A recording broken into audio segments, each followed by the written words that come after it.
All right, JOJ episode 47. We're back. Back in the saddle. Back on the horse.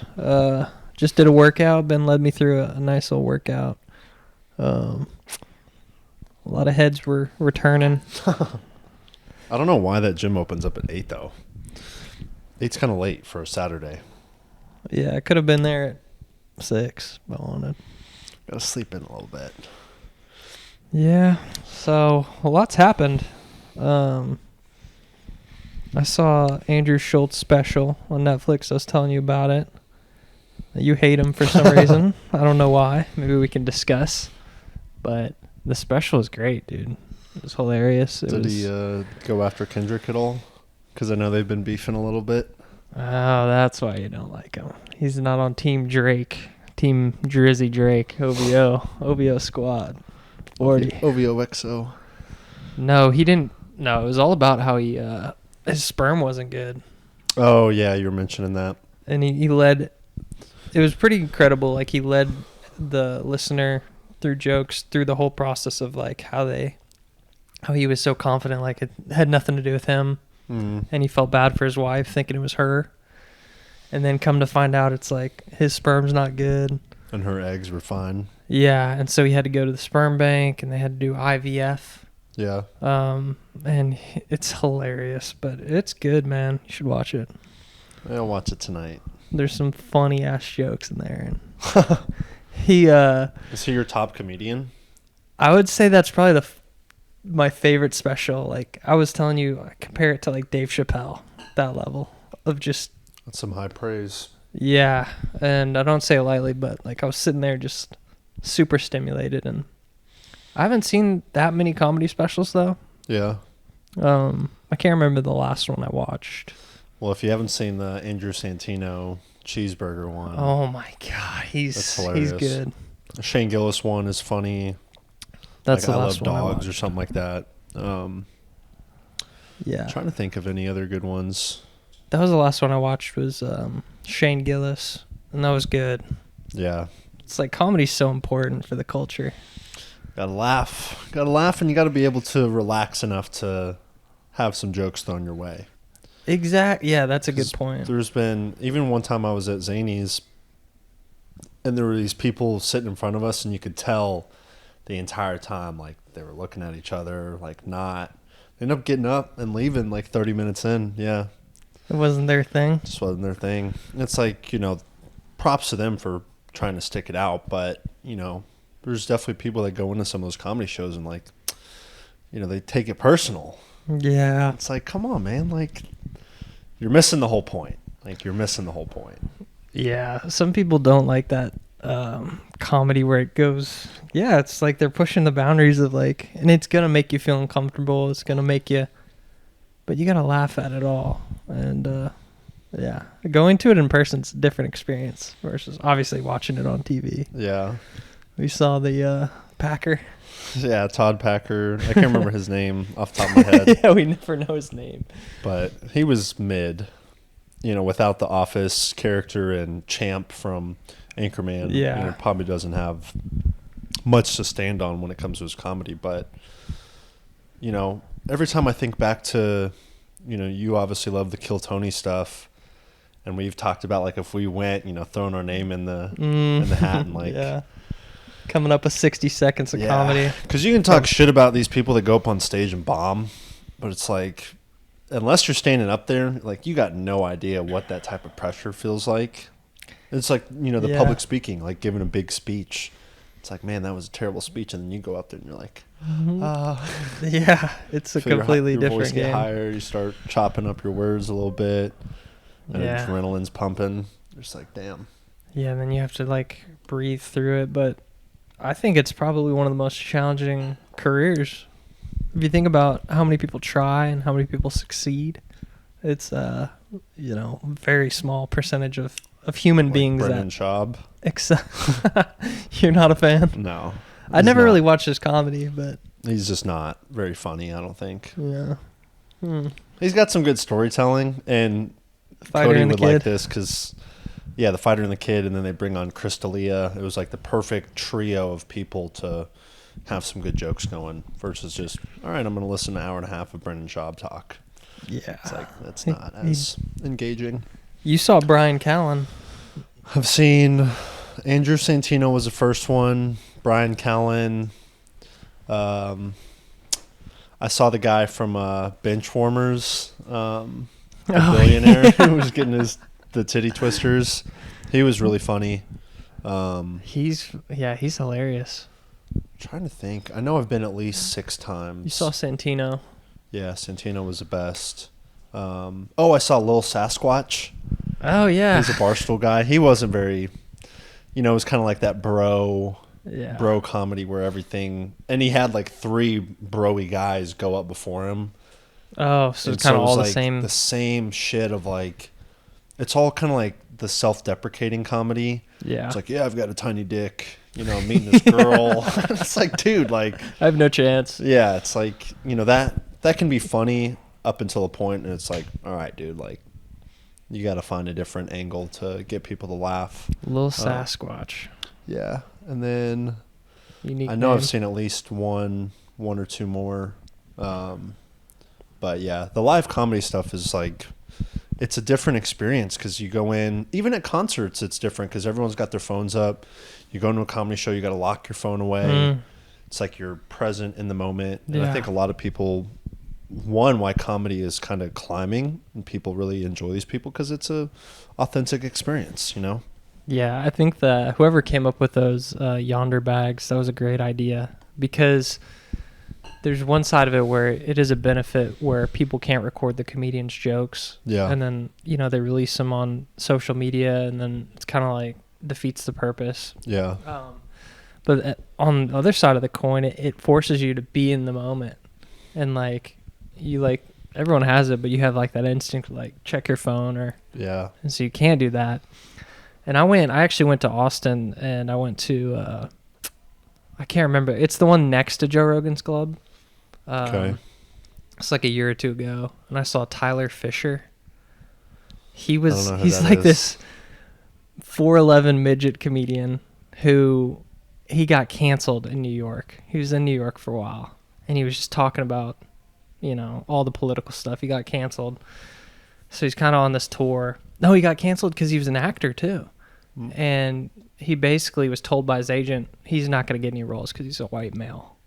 And so he sued them, I think, and I think he won. Really? Yeah, but he was so funny, and it was kind of like I was with a different group of people that, may not have agreed with me politically. And so he was really going in on everything, especially the mandates and COVID and everything. And it was just, you look around and you see some people are dying laughing, and then some people are kind of just like stone faced. It's like, this goes against what I believe. You're not on my team. Yeah. But it was good. It was also like, part of me was like, dang, is he gonna pick on me? And the spotlight hits you. Yeah. Like, yeah, you just immediately.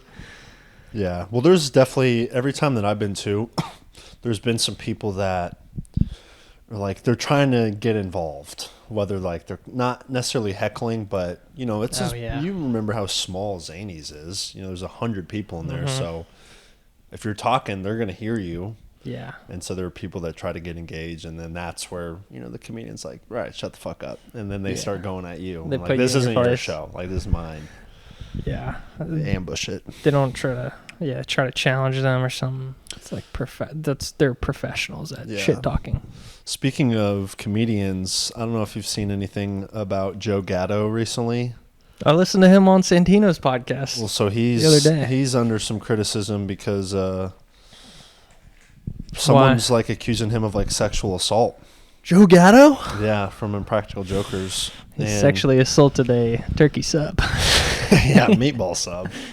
But I guess there was someone that was DMing him, and they went to one of his shows, and he had invited him back to their hotel room, and I guess they had like consensual whatever.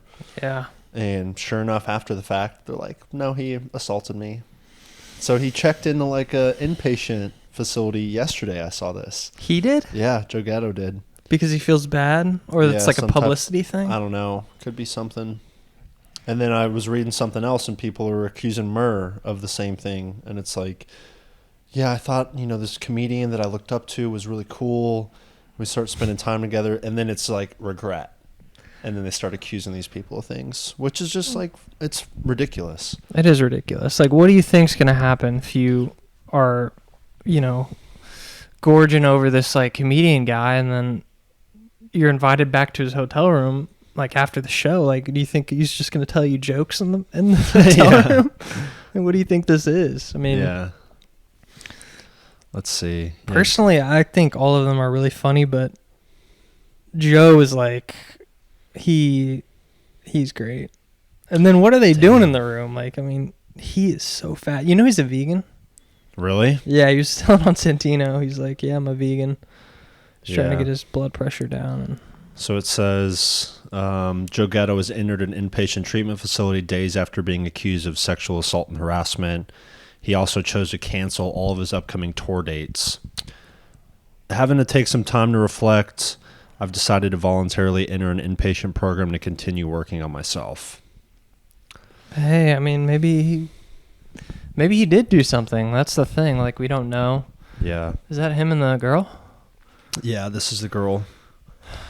He looks happy to be with her. TikTok user Juicy B. She said Gatto sexually assaulting her in 2023 when she was 19. Gatto with the gat. Yeah. But it's like that kind of goes back to, obviously we don't know the full story of this, but there's been a pattern really since Me Too. Yeah, but even prior to that Me Too movement, like I can think back to like the biggest moment. There was this football player, Sean Oakman for Baylor. Yeah. Like, the freaking stud. Yeah. And he was supposed to be like a first round draft pick, and this woman accused him of raping him, or he raped her, and went through all these court proceedings years later, never got his NFL potential, was in jail, came out she fucking lied. And it's like, I remember being in high school when that happened, and it's like, dang, like, you really have to protect yourself with the people that you're meeting. And, unfortunately there's been plenty of those types of stories, and there's also on the flip side, there are bad people that do bad things, but yeah, like something like this, she's of age, he's of age, they're two adults, and it's like, you can't go through with it and then regret it after the fact and then accuse someone. Like, that's fucked up. And they need to change the law to make sure these people are protected if something like that does happen. Yeah. It's tricky, too, because it's like he said versus she said. And at that point, like, you really don't know what goes on behind closed doors. And like, it almost, I want to get like a lawyer's opinion. Like, how can you even prove that? If she's saying one thing, you're saying the other, like, how can you actually prove that you were sexually assaulted? Yeah, and it seems like the legal system tends to protect the women more in these scenarios because they are more vulnerable. They're weaker compared to the male counterpart. Mm-hmm. It's like you kind of see a lot of the same things with like divorce and, who gets custody of the children. Typically they're naturally, it's like mother. People gravitate towards the mother, and it's like the father gets no rights too. It's like, that's unfortunate as well. Yeah, it is unfortunate. I think like, if you want to be cynical about it, the way to get kind of a bag for a girl is like, you're an attractive girl, you go meet this successful guy, and you just claim that he raped you. And then he's like, fuck, I don't want to deal with this, like, bad rep, like, let's just pay you. She's like, just give me $200,000. He's like, fuck. And then that guy's got to be the most... That'll turn him into a savage. Like, you sign this NDA, like, all this shit. Yeah. It is scary. It's scary, too. Like, I mean, it's definitely happened in the past, but girls will, like, seduce a guy and then just rob him in the middle of the night. Cardi B. Oh, fuck her. She's the worst, dude. She's the mouthpiece for the left. Oh, mouthpiece, gross, moldy. Yeah. She is so ratchet. Why do we look up to these people? She is so... She's not a role model to you? Okay. With their big nails. Yeah. Yeah, shove that up your butt. God. With their tacky fingers. Yeah. God. Well, I know we've both been listening to the most recent Joe Rogan episode. Scott Payne. Great. For our 25 listeners out there, this Joe Rogan episode, Scott Payne, probably one of my favorite podcast episodes ever in terms of the storytelling, the intensity of these situations that we'll never experience in our life. We're not going to these underground biker gangs. Yeah. And it's almost like it seems like it's a fantasy. You know, you got the Sopranos, you got Sons of Anarchy, these mob type gangs that exist and do these deals. And so it's a really fascinating. He's an undercover, started off as a narcotics guy. Yeah, he was like a police officer, then turned into undercover, got recruited from the FBI. And this is a big dude. He said he's like 6'4", like 270, just tattoo a massive sleeves. Guy. Yeah, sleeved up. Kind of looks like the Undertaker. Yeah, he definitely looks like he's in a biker gang. Yeah, it like fits the exact profile. And so he goes and starts working in this biker gang up in Brockton, Massachusetts, yeah. In like the 80s, or no, it was the early 2000s, like 2005, 2007. Yeah, that's right. And he goes into the bar and he's like, he knows there's a gang in there, and so he uses the technique, the outlaws, and he's just being loud and boisterous, and one of the outlaw guys like calls him over to the table, and at that point it's just like, dang, you got some skill to be able to just like act like that. Yeah, because you know that they're infiltrate. They got, they're watching everyone. They're skeptical, yeah. And it's so crazy, to be able to, but it's also funny too, because he said that if his life had gone a different trajectory, he could easily have been in that gang just by happenstance. He kept saying like, these are my people. Like I love hanging out with these guys. And it's kind of complicated because at the end of the day, what he defined undercover is developing and then betraying relationships. Yeah. So he said it was pretty difficult when he eventually has to, put these people behind bars because they're convicts. Criminals, yeah. But yeah, and then his voice is insane. Yeah, it's just a great story, and it makes you think about like some of these impossible jobs that exist for some of these folks, and most of the time, I felt like it was kind of odd to be able to hear someone undercover just openly talk about this stuff. I feel like typically they're, witness protection, or they're gone. They're not going to do the largest podcast platform in the world and tell the story. So I was like, dang, it's kind of interesting. But yeah, the pressure of like knowing that you're on the opposite team and you're ingrained in this behavior in this group, and you're chopping up cars and selling guns and doing drug deals and beating people up and drugs, alcohol. Yeah. So then tell the story about when he finally gets down to the basement. Oh yeah. So this was probably the peak of the podcast, but he's hanging out with outlaws. They call their meetings church. Yeah. So it's like a bunch of white dudes and it's motorcycle a biker gang. Gang. And so at this point, I don't know if he was like about to be initiated or something, but anyways, they had suspicion that he was, he's the newcomer, and they're like, all right, we'll take him to the basement. He explained the basement was like literally like kind of like a closet. He couldn't even stand up in all the way. Yeah, and then he's down there with 4 brothers, and they all pull out their pistols, and one of them's on the staircase with like I think he said a rope or a bat or something. Yeah, a rope. And they're kind of like, all right, strip down, like get naked. And he had a wire on him the entire time. He said he had a wire, he had a recording device. Camera. Yeah, and he's saying that he can't really explain where these recording devices were because tradecraft. So he did say that a lot. There's a lot of things that are secretive in the industry that he wanted to protect, which makes sense. But yeah, they got to the point where the guy was like inspecting his shirt, and he said he had the biggest like adrenaline dump. And the way he was explaining that was pretty incredible. Yeah. Like how it felt like he was underwater and everything was like click, click, click, snapshots of like the scene. because it's kind of like a fight or flight thing. Mm-hmm. It's like when you're in like a life or death situation, it's also an advantage to have like the ability to slow things down and like everything's slow. Anyway, so he had that a couple times, but they were looking at his t-shirt and he said, oh my God, it was crazy. They got like down and kept crunching his t-shirt all the way down to like where the wire was, and apparently stopped right before it. Yeah. And yeah, he made it out alive, but could have been bad. And he said that, didn't he say like the FBI was like waiting, they were like prepared to like drive through the wall or something? Yeah, they knew when they said like, hey, Scott, we need to talk to you. Like, let's go back to this room. They knew that was the FBI who was listening.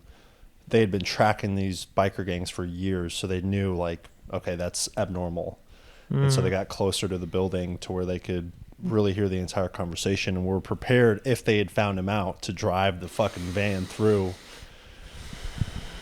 And so, yeah, it's just like, holy shit. But what's crazy is, too, from his perspective, being able to go back and listen to the recordings. You know, he had mentioned that a few times where, you know, he had prepared for these moments for years and years and years, and obviously was, you know, a great undercover agent. Yeah. And then you get to that oh crap moment where you think you're about to be done. Like, you've betrayed these violent people. Criminals. And you're literally, you know, you have a wire on you. You're stripping down naked and they're going through your clothes and you're like, this is it. This is it. Yeah. He said that he had a plan in his mind. Like, they didn't find it, or he was going to admit that he was FBI, and he's like, all right, I can walk out of here, or all hell's about to break loose. And whatever that means. I mean, I guess the FBI would have come in, but yeah, what an insane job. This guy, he's from McAllen, Texas, South Texas. Yeah, I mean, that's kind of a rough area too, right? It's right on the border. Yeah, I've been there once. It's just a border town, you know. There's a lot of like pass through people, and so where a lot of drugs probably come through. Yeah. But anyways, so that podcast is crazy. I haven't finished it yet, but yeah, what a job, what a life. It definitely reminded me. I don't know if you've ever watched Sons of Anarchy. Mm-mm. It's probably one of my favorite shows of all time. Yeah. And it's kind of, as he was explaining and talking through the podcast, like, that's what I was thinking of, like these roughneck, you know, biker gang. You know, not many people get to interact with a biker gang that, you know, is, you know, doing criminal activity. Yeah. And especially at this time, you know, 2005 to 2007, it's like, it's definitely a different world than it is now. And yeah, just like, fuck. It's like, incredible because like he's got the ability to manipulate, to convince, to influence people, and his social intelligence is like top tier. Because to be able to go into a bar, like, and just make friends with the biker gang, and then, I mean, it's over a long process. Yeah, it's like 2 years. I think he was planting seeds, and then he comes back, and then he's like hinting like, oh yeah, I used to be in the dope game, and they're like, oh okay, interesting, like, and then he gets involved in that, and he's like, yeah, McAllen. It's just selling crazy. cars to Mexico. He was like a part of this international theft ring, and they thought he was like a high up operative. Yeah. And so what he explains later in the podcast is the reason why the guy who had to do the strip search on him was like one of his friends. Yes. And so he was like, dude, like, what the fuck are you doing? Like, come on, like, I'm Scott. Yeah. Like, come on. Scott.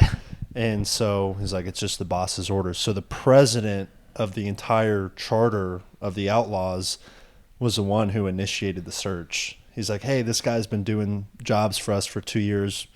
No one's gotten arrested. We're good. He's like, I still want him checked out. And he couldn't remember his middle name. So they said, like, all right, like, we're going to do a strip search, and I need you to write all this information down because we're going to do, like, a background check on you. And so he's like, that's when he says, like, he felt that adrenaline dump, and he's trying to write down his name and couldn't remember his middle name. So he's like, how am I going to buy more time? He's like, what else do you need? Yeah. And he's like, it's like subtle like that. I think it ended up being Scott Andrew Calloway. Yeah. He found it out. He was running through all the combinations because he had other personalities that he, other aliases. moonlighted as, yeah. Fuck. He's even admitted that he went to like his wit's end with it, getting overrun with doing the job and became dependent on alcohol and things like that. And, but that's the thing. Stress though, of like, that. You're having to party with these guys. Or else, like, why is he not drinking? Oh, you're not going to snort that line? You're fed. Yeah, it's some crazy shit. Yeah, they talked about how, like, some guys, like, actually flip. Yeah. They're with the FBI, and then they're like, fuck, I want to be they call them 1%ers? Yeah, well, that was the name of the outlaws. Yeah, that's kind of what they consider themselves as the 1%ers. Because they talked about how these bikers in general, 99% of them are just bikers, are good people. And then the 1% are the ones who are, causing these problems. So they kind of adopted their own name of the 1%ers. Crazy life. Yeah. Imagine that kind of, what was that one movie, War Hogs or something? Oh, yeah, it was John Travolta. Oh, that's him? Yeah, it's like John Travolta. Jonah Hill. Miles Teller. No, you're thinking of... I thought that was War Dogs where they're selling War Dogs. Oh, what'd you say? I said War Hawks? War Hogs or something. It's that... Rewind the tape! It's that book or that biker movie where it's like those four guys... I haven't seen that one then, no. Dude, you know what I'm talking about. Maybe I need to tap into my Aryan Brotherhood. War Hogs. Oh, no, that's the song by Black Sabbath. Some Hogs. Hogs is like the... Yeah, Hogs movie. The name for a bike, right? Yeah. Dude, you would totally remember this movie. Wild Hogs. Wait. Oh, yeah. This is like a comedy. Like a classic 2007 film. That'd be a good rewatch. What's that guy's name?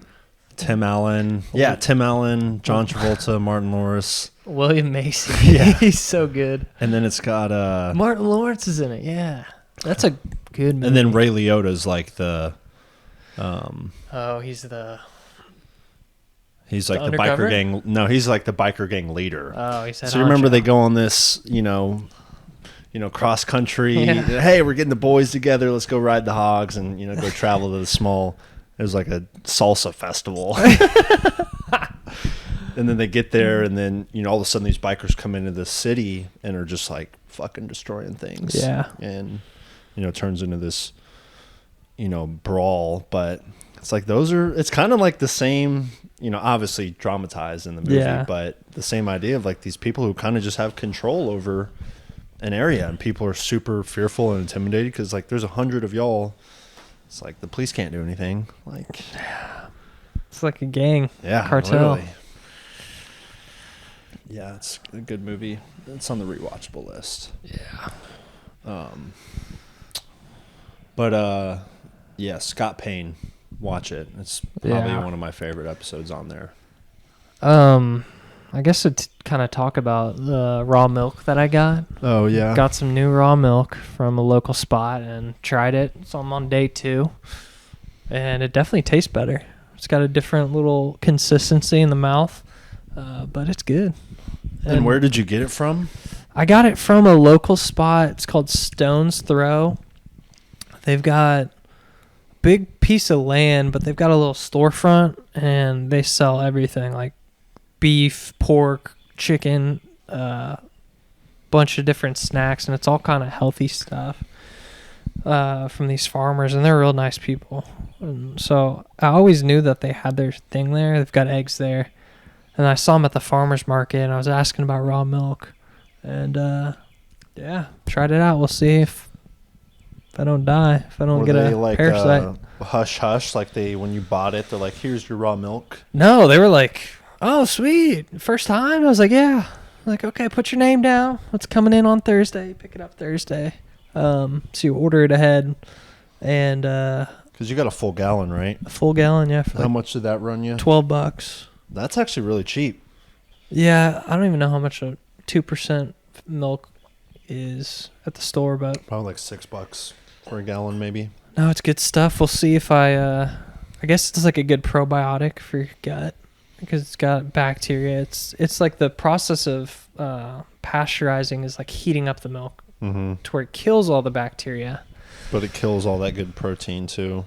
Yeah, it's kind of like a, you know, to some people that might sound crazy. Oh, you're drinking unpasteurized milk, but when you look into a lot of things, especially this, it's like this just an idea like that happened like maybe 50 plus years ago, pasteurization. And now we're coming around to like gut health and beneficial bacteria and all this stuff, and how it's so important to have that bacteria in your gut. So I would say people should give it a try, look into it, and don't believe mainstream media. I almost don't believe any mainstream stuff. No. It's just like there's some incentive, there's something money that people are doing, but just wanted to put that out there that when I'm looking extra jacked, skin's looking nice and smooth, it's because of the raw milk. Yeah, you need to keep like a journal of like your energy, allergies, like if you notice like you're sneezing more, if you got more mucus. Because when I had first started that, I was talking to a buddy of mine who he's got some young children. I think just one young daughter, and the daughter was she loves milk, and she'd been going through some allergies and just normal kid stuff, getting sick a little bit, and the dad started giving her like raw milk in the morning, not telling her, hey, this is raw milk. And she became like addicted. She like wanted more and more and more. And he told me that like she got really healthy, like her skin started changing, like she didn't look tired. So it's like, man, it's like how else has the world gone on up until, the refrigeration process? And, what do you think these farmers are doing? The people that are actually handling these animals, taking care of them, they're not going to build this product and make this, natural product and then all of a sudden introduce a ton of chemicals and things, the pasteurization process. And obviously when you're trying to feed 8 billion people, there's some things that we have to do in order to keep things, their shelf life a little bit longer. No, that's a great point. I think also too, it's like a mindset of like having a little risk for the reward of things. So like, and this goes into vaccines too. It's like, are we willing to like be okay with the risk of like, okay, I do get COVID, I don't need a vaccine, my immune system's gonna be able to take care of it, and it's actually gonna be stronger because of it. Instead of like, oh, I'm gonna hide in my room, give me multiple shots, and I'm gonna stay away from everything. Yeah. When actually, it's like, I mean, you think about when Europeans came over to America, and they had been dealing with all the diseases. And their immune system was on a different level, and they introduced those to the natives that haven't had that. It's like they were killed all of them, wiped out. Yeah. Herd immunity. Yep. Fuck.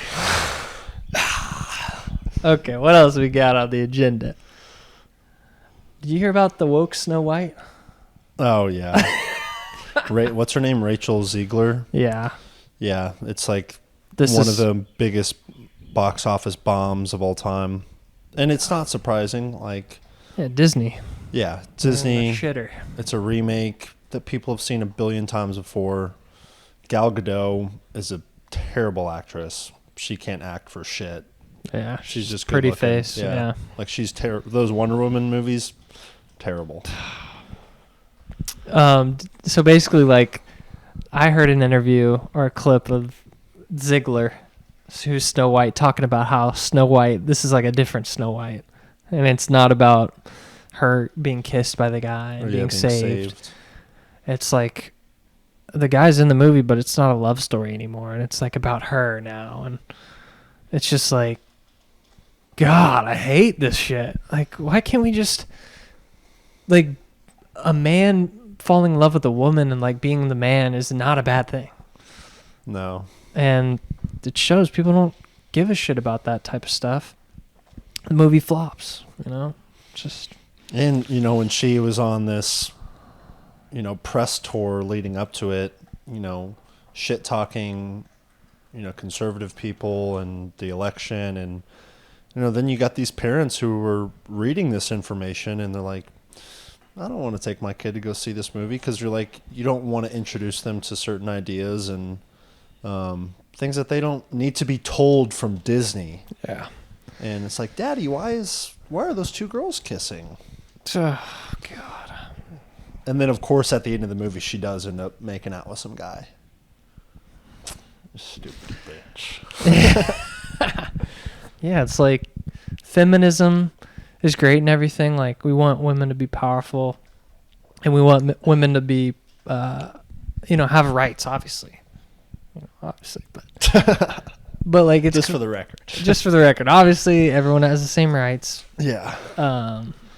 Maybe the women shouldn't be driving as much, but no, it's like we've gone too far with it. Where it's like now the women are like trying to be men. Yeah. It's like flipping the roles so much, and It's a hyper feminism movement, and it just goes against the traditional and core values that America is built off of, and the nuclear family. And the reality is that we all have different roles. Sure. Like, we are different people. Men and women are different people. We have different desires. Our brains work differently. The things that we value and prioritize are different. 100%. That's okay. Like, that's how time has gone on forever. Mm-hmm. And so now we're in this process where we're trying to change it and make this uniform. Everyone's doing the same thing. Everyone, it's like, I can open the door for a woman and me not like think of it other than me just opening the door for the woman. Yeah. And now it's like, I don't want you holding that door for me, you cis male. Like, I can do that myself. Yeah. And it's not to say that women aren't like great, because they are, and so are men. But like, the ability to like give birth, for one, is like one of the most amazing things ever. Yeah. And being a mom is probably one of the most important jobs in the world. Mm-hmm. Raising a kid and being there for them, and it's almost like that is not viewed in the same light as it used to be. Yeah. Now that's kind of like a back thought to women's lives. What was that? What's the kicker for the Kansas City Chiefs? Harrison Butker. What? Didn't he say something? Yeah, he had. I can't remember what event he was speaking at. It may have been like a pro-life rally, or it was a commencement speech. That's what it was. It was a commencement speech at maybe his alma mater. I can't remember where he went to school off the top of my head. Okay. But he's a Catholic man. He's got a wife. He's got children. And so he talked, when he was telling these students who were graduating, I think he focused a little bit more on the women. He's like, you guys have a great opportunity of life ahead of you, and some of you are going to pursue careers in, your industry that you choose, and, become career women, and that's okay. But he's like, the biggest thing for me is like starting a family and having a family, and talks about the role that his wife plays in being a stay-at-home mom, and, staying grounded with their faith and how they want to raise their children. And people took that message as, this guy's a pro-MAGA. He hates women. He thinks women just need to be in the kitchen. Oh, and God. Just like this extreme, patriarchal hypothetical. Yeah. And he's just explaining what is best for him and his family. And people take that so personally and think like, this guy, imagine being this guy's wife or daughter and hearing him talk about this. It's like, but crazy. What works for him may not work for you, and that's okay too. But you have no right to demonize someone else for having a fucking backbone and standing true to what they believe. Yeah, well said. I think you were mentioning a stat too about how it's like 41% of women were single in 19. Yeah, I gotta. Let me figure this out. Because it had jumped. The amount of women that are single now is much higher compared to originally when they surveyed this data. I think it jumped like 10%. Yeah, it was like in 2000. I think it was like year 2000, 41%, or maybe 2010, 41% of women 18 through 40 were single. That number now is just 50. under 52%. Yeah. So 10%. more than half of women 18 to 40 are single. And the way that it's going, like, it's just, there's a lot of factors, but that's, in my opinion, it's not going to make women happy that they're single. Well, that same study shows that, let me pull it up. Liberal women are less happy, more lonely, but why? Young conservative women are 3 times as likely to report being very satisfied with their life compared to young liberal women. These 2 factors, church and marriage, account for about half of the ideological gap among young women in multivariate analysis of life satisfaction. And so liberal young women are less likely to be integrated into core American institutions, marriage and religion that lend meaning, direction, and a sense of solidarity to women's life. Yeah. And so they're eliminating the marriage and the religion, but what are they reintegrating? Academia. For every 2 women that graduate from a 4-year college, it's 1 man.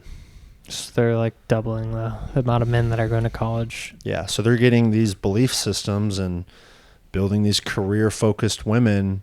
Yeah. And so it's like, well, you're not going to do that and have a family and believe in God. Yeah, it's all about... really, the liberal mindset is like a victim mentality. Yeah. Because conservatives, like, they're saying conservative women are 3 times more happy than liberal. And it's, in my opinion, it's because the conservative realizes that it's on them. It's not on the government to give them a handout. It's not on being a victim. It's my life is centered around me making this and me having a family and all these things, where like the liberal mindset is, it's all about like the injustices in life and everything's fucked up and the world's horrible and I need more protection for these people and all this shit. Yeah. Instead of like taking responsibility for the fact that they have the ability to shape the reality and be happy in life. And well, it's also because, you know, women are, just think about the differences between how women and men think. You know, women naturally are more of a nurturer, caregivers. They care more for the social, you know, the social policies of, you know, we want everyone to be healthy. We want everyone to have a home. We don't want to deny someone at the border because they have, you know, children. And so they care more about the emotional side of things, which that's like, you're a human being. Like, that's okay to feel that There's a balance to it, yeah. And then us guys, we're more focused on like work and machinery and efforts. Gathering resources. And brotherhood and community and survival and protection. And so like, that's the way that we think. Women think a completely different way. Those are okay separations. That's what's ingrained in our DNA. Yeah. Like, so there's no problem there. But so the guys are continuing down their path, and now you've got the girls kind of coming over into our arena telling us how we should operate. And so it's like, no, like, I'm sticking into my roles. You need to stick into yours. Yeah. And I think one as to why you see so much of these people being single is because they're trying to change the way that the male operates within the relationship. That's freaking... take that to the bank. Yeah. But I'm trying to find this really good... I saw this really good explanation for... somewhat of an explanation as to like why things are the way they are right now with just kind of the relationship with women. Yeah. It makes me think like... Yeah, you're saying that women are trying to come over and tell men how to be men. And it's somewhat maybe aligned with the fact that a lot of liberal women believe that gender is like a construct. Yeah. And that it's not that it's not just sex. Like, you're a male. This is what males do. Females do this, but they think that, okay, it's a gender role. And gender roles are fluid, so you can be a man and also play like the feminine gender role, and it's like, it's literally going against hardwired biology. Yeah, I may not be able to find this, which is okay, but well, it's kind of like the same thing that the things that men like are now being demonized as like right wing. Like you can find plenty of fucking articles of gym goers more right wing. Yeah. Like if you're fit, you're right wing. And so like if you shoot a gun now, you're a fucking right wing. If you hunt, you're right wing. And so you've got far right extremist. Yes, goes to the gym. Yeah, you listen to Joe Rogan, far right extremist. He's talking about science and sports and fighting and violence, and those are things that we gravitate to. So now everything that exists under those male interests, from media, from government, even from the women's side, they're now labeling that as, you know, radical extremists. So you're making us feel guilty about the things that we're passionate about. Yeah. And so in order to have a successful relationship with a woman, that man either has to submit his passions and his interests, which are ingrained in him. He wants to do those things. But if you want this girl, well, okay, so I need to stop going to the gym. I need to stop listening to JRE. Yeah. And submit myself more to the things that align with her vision of what her man is supposed to look like. Yeah. Fuck. And, you know, going into that, it takes a lot of willpower to stand strong through that, considering, like, the power of sex, just being frank. Like, it draws a lot of guys and are willing to become simps because of that. Yeah. And, you know, you got to realize that women want sex just as much as men. So your thing is powerful too. Yeah. It's just, you know, it's a different... It's fucked. It's just super bizarre. You know, I like assuming the dominant traditional role in a relationship. I'm going to drive us everywhere. I'll take care of the paycheck. I'll open the doors. Yeah. I'll protect you.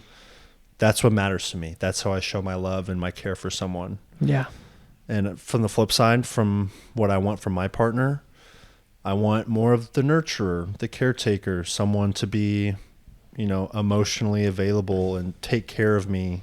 Mm-hmm. And like, I don't want someone driving me around and opening doors for me. Like, that's the stuff that I do. And so, you know, I think that's a part of also too, like, people not being able to exist as their own independent person and thinking, okay, if I'm in a relationship or if I'm going to pursue someone, I have to, you know, eliminate the things that I do by myself or do with the boys. Yeah. It's like, you can't go out with the boys anymore. No, the girls will be like, you know, you're... And that's, you see that. Like, you see that now. Yeah. And even I've had some experiences like that where it's like you kind of having to bend the knee a little bit to keep, you know, the other person happy. It's like, but that's... It shouldn't be that way. It shouldn't have to be that way. Yeah, I think a lot of this comes through experience. You know, you go through certain relationships and you learn, oh, wow, I was compromising myself, really. Yeah. And taking that into the next one and just standing firm and, like, the right person's going to come. Yeah. You know? It's kind of hard to see that, but it's good to just know that. Be positive through it all.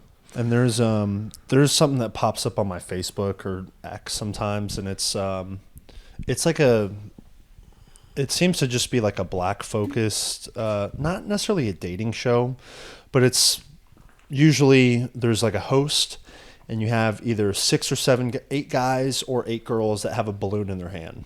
I don't know if you've seen. I've seen one of those. And so they, you know, the guy is the one who's looking for a partner. And so you've got these girls lined up, you know, all very, you know, beautiful girls. They look different. And they got a balloon. And this guy comes up and they start like popping the balloon. And, you know, the people who keep their balloon are interested in that person. They want to hear a little bit more. And I've seen many of these episodes where these guys will go kind of talk to these women and be like, how many kids do you have? Oh, I got 2. How many baby daddies? 2. And they're like, done. And these women will take that as a sign of disrespect. And no guy wants to raise another person's child. No, yeah. And like, I think that's a huge thing now where I feel like I'm seeing more women single with children. And it's just like, I don't care how pretty you are. You could be a fantastic person, but that's not something that I want for myself. Yeah. I want my own children, and I don't want another father involved or another mother, and it works both ways. And so I think that's a huge reason, one, why that number is so astronomically high. Because people don't want to deal with that. Yeah. It's like that. And then the women think on the flip side, oh, you're not going to put up with my baggage? Fuck you. Well, the problem too is we gotta make a note that the men who impregnate the women and leave, That's fucked up. those people are pieces of shit. Yeah. So it's not completely on the women, and it's kind of fucked for the women because that experience of the man leaving like that, that'll fuck them up big time. But it takes a special person, and I don't think I'm this person, but to raise another, man's kid, it takes a special one. Good for them. But yeah, it's like ideally you don't want to do that. No. It's just like ideally you don't want to adopt a kid. Yeah. Like if you can't have a kid, then, or if you have like a draw to like helping a kid out, that's less fortunate. Yeah. But no, you want to really, it's like the point of life in a way is to procreate. Yeah. Have your lineage go further. But I think too, you're absolutely right. Like, the guy leaving, that's fucked up. And it kind of goes back to this whole thing of like accountability. And we don't necessarily have to get into the topic of abortion, but when you see these interviews, and I see them on X and Facebook all the time, and especially through this last election cycle, abortion being a very hot topic, and it's always been a hot topic. Yeah. And you see these like 20-year-old women, these fathers voting for these policies. I want my daughter to be able to have an abortion. That's something that matters a lot to me. 20-year-old women, I want to protect my rights to abortion. Like, why is that your biggest focus though? And we've seen like a major rise of this casual sex era, probably from 2010 on, with the introduction of these dating apps. Yeah. And so you get Feminism. these casual hookups, and it's just like if you have sex with someone, there is a possibility that you can impregnate her. Yeah. And so like people need to understand going into that act, hey, this is a risk that I'm taking. Like, and if I'm going to do this, then I need to be prepared to raise a child. And now it's like people aren't taking accountability for their actions, which we see that across all different forms of life now. So like, let me stick the clothes hanger up there. And yeah, accountability is a huge thing. Like, and they don't think that that's going to have any impact on them later in life, on their psyche. No, yeah, that would definitely weigh on just knowing like it's really kind of like the failure of being a man. It's like you're supposed to be the caretaker, you're supposed to protect and raise and be there for your partner and especially your offspring. And if you escape and leave that willingly, you're not a man, you're a bitch. you bitch. Yeah. And then there's like the Elon Musks of the world, and Nick Cannons of the world that just pregnate like 10 different women. Yeah, it's like kind of like a mindset of just repopulation of the world, and that has to be, I don't know how Elon does it, because that might be the most stressful thing that he has to deal with. Maybe not because he's just rich. He just child support times 10. And he doesn't think about it necessarily, but can you imagine having 10 different baby mamas? Well, now you've got 10 kids growing up without a father available. And we've talked about that before, the importance of having the male figure. Yeah. Like, that's how we restore balance to the universe, in my opinion. Getting back to more strong men leading other men. Yeah. We grew up with a fantastic father, and his brothers are all around. We're super grateful. 100%. Nowadays, for if you have parents that are still married, like that is a huge fucking win. Because it seems like you meet more people now who don't have both parents involved in their lives, living under the same roof. Yeah, it goes back to being like a Christian country and everything in the Bible, and what marriage is. It's a covenant, between two people to stay together through sickness and health and rich and poor. And it's a huge deal. And so it's hard to like speak on it kind of because we're obviously not married. Yeah. And we don't have children. We don't understand like what goes into a marriage. Like and like having to stick with someone maybe after they cheated on you, and how that would feel, and would you actually be willing to stick to that if they're apologetic and it was a mistake. Wow. See, then you're having a kid that's being raised without. Yeah, but well, in that case, I'd probably, and I don't know how that legal system works when it comes to like divorce court, but I feel like if one partner cheats, the other parent should be able to get full custody of the kids. I like that. Yeah. So you broke the law. You broke the rule of the law of marriage. Yeah. Now we must behead you in the streets. Yeah. No, that's too far. Good talk. Flowing good. What else we got here? Man. I got some real estate stuff with AI I could talk about. Let's hear it.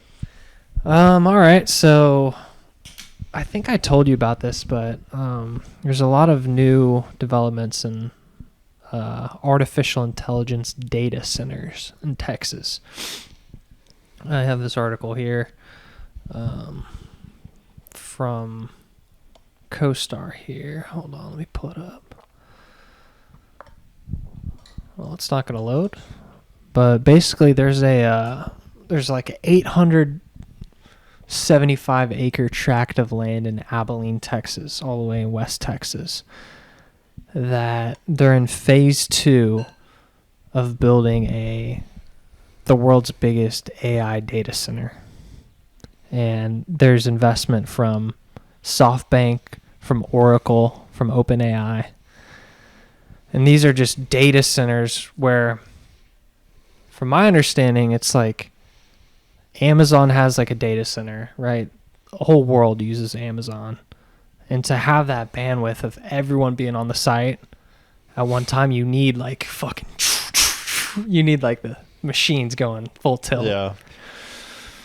And it almost seems like there needs to be a breakthrough in technology with like how energy is used, because they're using 875 acres of land for this data generation. And they're doing a huge development actually in Fort Worth, right next to my office, where there's a tax incentive program for this company where I don't know exactly what the incentives of taxes are, but the agreement is this company that's building the data center has to spend $1.2 billion on a data center between now and 2030. So the next 5 years. And they have to provide 50 full-time jobs at $70K salaries. And Texas is essentially like we have our own grid. So we benefit from that in the sense that like these companies are coming to Texas to start the AI revolution. Texas is the best. It's really incredible. And essentially, so I was talking with my boss about this AI stuff. And this land in Abilene sold for like 100% of like what a normal like huge tract of land and out in the middle of nowhere would. And apparently it was kind of like a hush-hush thing. It's like the plans on it are all hush-hush because it's almost like this is on the brink of like, we don't want anyone else to know about this because it's kind of like a secret. And this is like people are taking advantage of it right now. And yeah, we're about to enter the AI revolution. Yeah. I mean, we talked about that yesterday with XAI. XAI buying X and like the stock confusing. Transition. But yeah, I mean, the AI system. Were we talking about that last week with like the AI bots coming into the homes? Yeah, iRobot coming to sit down next to you. Yeah. Rub your feet. It's like, what is that going to look like in 10 years? And there's going to be, it's just, you're going to tap into a market of certain people that are just going to build their entire lives off of this data and the AI platforms and probably completely remove themselves from normal outside life. It's like if I can get my bot to do everything for me, and then they start having sex with the bots. Oh, yeah. That's probably the first thing someone's going to do. You're going to get some cave dweller to program it to do some things. Yeah, I just wanted to throw that out there about the real estate stuff in Texas, and it's happening right now. And power. It takes a lot of power to run one of those things. And so this is all American-only investment? I don't know that specifically. I know that the one in Abilene, that one's the American Silicon Valley companies. But yeah, we need Texas to kind of build its own Silicon Valley. it's happening. The AI. Yeah. I feel like it's going to be here, especially with Elon and all the people in Austin. It's pretty cool. Pretty cool place to be. Yeah, I mean, Texas really is like, it's got everything you need. Yeah. Open land. Open land, open guns. 5-lane highways. Yeah. If you're going 15 over, you're going too slow. Yeah. You're getting the bird from a Ram dually truck. Yeah. From a 1500. He's cutting you off real close. Yeah. Yeah, I mean, I can't really think about, living in Tennessee was one thing, but it'd be hard for me to think about like trying to go to another state that I just know is not as prosperous as what Texas offers. And trying to build. Yeah. Like, obviously you can go places and live a few years, and I think that's almost necessary. But I feel like when it comes time to build whatever you're looking to build, like, you have to pick a home base that is going to provide the resources and the opportunities for you to grow. Yeah. Like, why would you start a business in California right now? There's no incentive to do that. And that's why they fucking leave. Yeah. There were like 10 million people that ended up leaving California over the last 3, 4, 5 years. And yeah. A majority of them came to Texas, Florida, Tennessee, no state income tax. You can prosper. You can build your business. We're going to support you. Yeah. Low None regulation. Of that DEI bullshit. Yeah. It's like you want freedom at the end of the day. Freedom wins. Texas has freedom. Yeah. Need less government control. Yeah. The government, as we've seen through DOJ, just has no...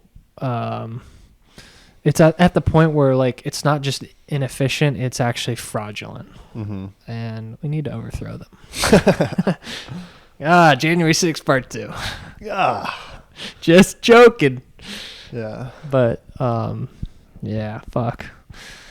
We've been going an hour. What else we got here? Gonna have to wrap up soon. Got a tattoo appointment here, so. Yeah, what are you doing? Going back of the knee. I'm gonna be biting on a belt. But what else do I have written down? Yeah, well, we were talking about Stephen A. and LeBron a little bit. Oh, yeah. We kind of had a little disagreement on it. You're apparently thinking that Stephen A. is being unprofessional. Yeah. Criticizing Bronny James and how LeBron's response is, warranted.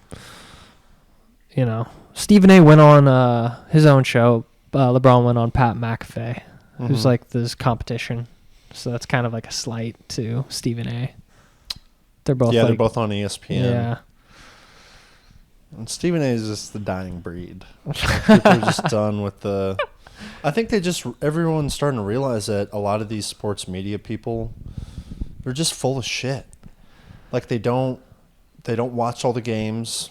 They don't know what they're talking about all the time. And not to say they're uneducated, I'm not saying that at all, but there's just certain things that don't require your personal opinion on the personal side of the sport. Like, analyze the stats, analyze the performance. No one has any problem. And even LeBron said, I've got no problem with that. But when you start making these personal things and talk about legacy, and it's just like, it's completely unnecessary. And then you're going to get players to kind of, bite back a little bit and be like, shut the fuck up, Stephen A. Like, you can't shoot a basketball. I think, like, the problem is that stats and everything, like, ultimately aren't as entertaining and money revenue generating as, like, a story about, like, a controversy. Like when Draymond and KD yelled at each other on the bench. That's like headline news because it's so controversial, and it has nothing to do with stats.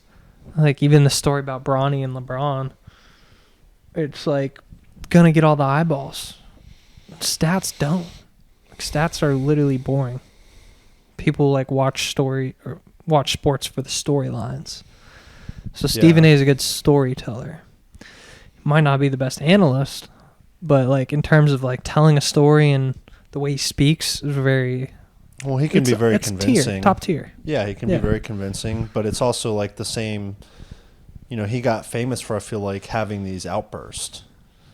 Yeah, against Skip. Yeah, Skip Bayless or Max Kellerman. Yeah, no, you bring up a good point. So it's like he's always been known for being loud and obnoxious. And it's like those people typically just want attention. Like so you don't find those types of shows entertaining? No. Anymore? I like listening to Colin Cowherd. If I'm going to listen to any type of sports. And even sometimes he can be dramatic. And especially he turned me off from, you know, how he talked about Aaron Rodgers and sure.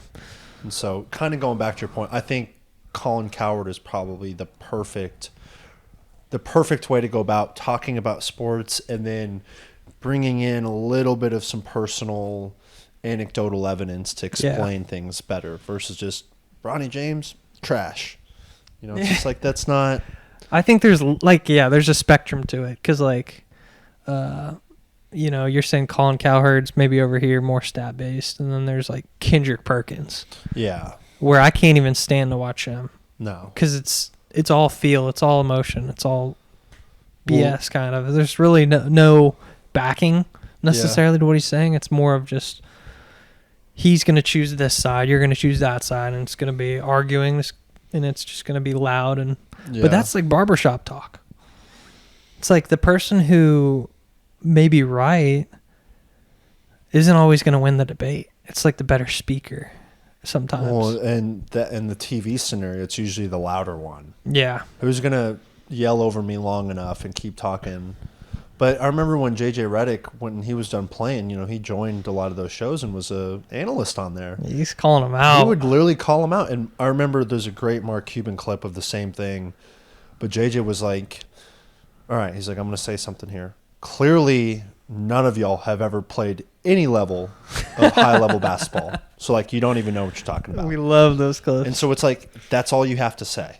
Yeah. And, like, you now, like, created the framework for these people are unqualified for talking about XYZ. So because they know that they're unqualified, they have to bring in these personal, ridiculous things to just draw attention and make them seem more credible. Yeah, you almost wonder, like, why do they got Molly Quorum and two other chicks talking about basketball? Like, who's watching that? Yeah, I'm ready to tune into Molly Quorum, and I'm really interested to hear what she's got to say. Yeah, she's got a great insight. That's why I really loved, which LeBron's starting his podcast back up, but he did a podcast with JJ Redick before JJ became the head coach of the Lakers. But they literally broke the game down. Yeah. And JJ was writing plays. And that might have been his job interview for the Lakers. Yeah. But it was such basketball. It was cool. It was a really cool podcast. So he's doing it now with Steve Nash. Yeah, and Brian Windhorst had said before, I think once LeBron had kind of like told or it was public that him and JJ were going to be doing the podcast, he's like, people don't want to listen to that. He said that. He's like, people don't want to listen to basketball, like, in-depth play talk. And, like, he doesn't know anything. He's posted 9 videos, and each one of those videos averaged, like, 1.5 million viewers. Yeah, that podcast is good. Because LeBron doesn't really, like, speak like that. So it's cool. And also, like... And he's also, like, a expert. He's a master at his craft. To hear his, like... The GOAT. Okay. I didn't say that. But the way he talks about the intricacies of his craft, it's like, wouldn't you want to hear the GOAT in any industry talk about, like, the nuances of their field? He's pretty incredible. A master of basketball. He's played the most minutes. He's logged the most points. Yeah, no doubt. Who else could you ask for that conversation from? I'm going to get that from Stephen A. instead, or Mad Dog. Because Mad Dog was on MLB Network for years, and he was the same personality of just yelling in these ridiculous... I'm like, bro, like, I don't even know what your background is, but, like, I can tell already that you just don't know what you're talking about. Yeah. That's so, why like, I don't know how these people get these jobs. They're dying. And that's even why, like, the whole basketball podcast network all the former players are doing podcasts. Yeah. And those are so much more entertaining because they actually have experience and insight. So it's cool to see. Well, that's what I think was so exciting about this past college football season, being able to listen to Nick Saban. Really? Like, he was on College Game Day, and he's on these right. panels now. And so, like, you have what probably 99% of people can agree, the best college football coach of all time. Yeah. Right in front of you, dissecting the game. And you Yeah. can just hear the detail and the passion for it of the things that actually matter. Like Nick Saban and probably Bill Belichick too, I think are really comparable. Yeah. And I think that's why, I mean, I always loved Tom Brady, but became a huge Patriots fan because I respect the hell out of a dynasty when it's strictly business. Yeah. Success. It's like, we're here to fucking win. Yeah.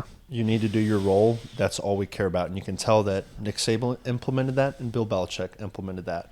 The results. And they've had the results. Yeah. And they're not worried about, any of this extra noise or, they're not going on there and talking about shit that just doesn't matter. It's like the facts of the game. And so when you have someone like Nick Saban up there next to a Paul Feinbaum who's never played any football and he's talking about football, same thing with the JJ Redick and Stephen A. It's like the difference. It's like, here's someone who just knows what they're talking about, and you don't. You're trying to cover ground by talking about other things. It's awesome. I also makes me think of even Tom Brady being the color commentator for NFL for Fox or whatever.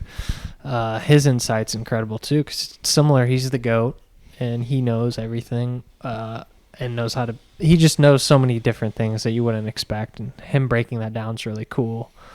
But then you almost have to think about. It takes like a special sauce to get someone who's the GOAT and they can talk really well. So you almost need to pair him with like the guy he's with, who's like his twin brother or whatever. Yeah. Who can really talk and guide everything. Well, that's why I like. It's cool. People give Tony Romo a bad rap. He's great for his commentating because he calls out what's happening on the field. It's like, oh, Jim, you got the safety coming down. Watch the throw to this side right here, and it happens. I'm like, holy shit! Like, that's the insight that I like. And there's other people who the Manning would cast. rather him just commentate on what happens versus like foreshadow and predict.